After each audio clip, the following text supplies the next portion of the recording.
Hey friends, welcome to Casting with Kirk. I'm Kirk, so glad you're joining me today. So your lure running depth is extremely important to catching bass successfully. Certain lures are made to run at certain depths, that's how they're designed. Kind of like a square bill crankbait. It runs anywhere, they say on the package, from 4 to 6 feet, and that's on like 10-pound test line. It's got a little lip bill on the front that makes it run the depth it's supposed to. Now, you've got a lot of other moving baits.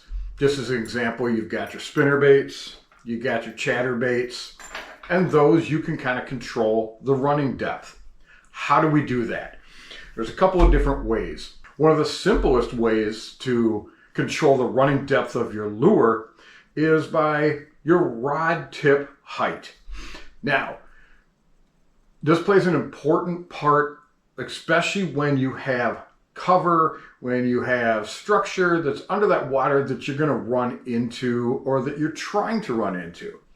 Say, example, you're running a crankbait and it's 7 feet deep, but you know that along that 7-foot area, there's going to be stone, there's going to be rock, and you want to reach that. Where you're running with your square bill crankbait that they say on the package runs 4 to 6. Take your rod tip, point it down at the water, and I've even pointed it into the water to get that slightly extra depth as it's running along and hitting now that structure that's on the bottom.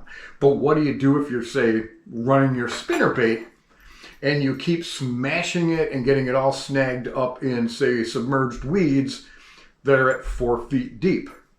What you do, cast it out, let it fall down to right about that 4 count. 1, 2, 3, 4. Now you're at your top of the weeds.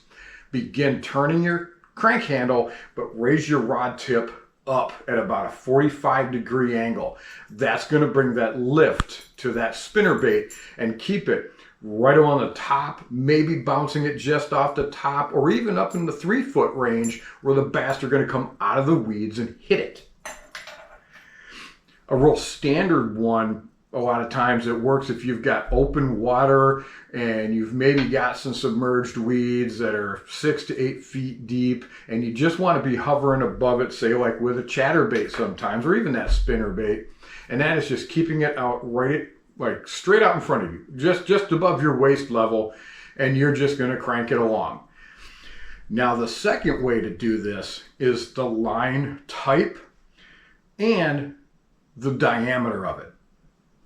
So as we've talked about in previous videos, certain lines like monofilament and braid will float. So that means it's not going to get down as quick or as easy as, say, fluorocarbon. Fluorocarbon sinks. Copolymer, it's more like monofilament, but also at the same time, it has that fluorocarbon mix in it that does help it sink.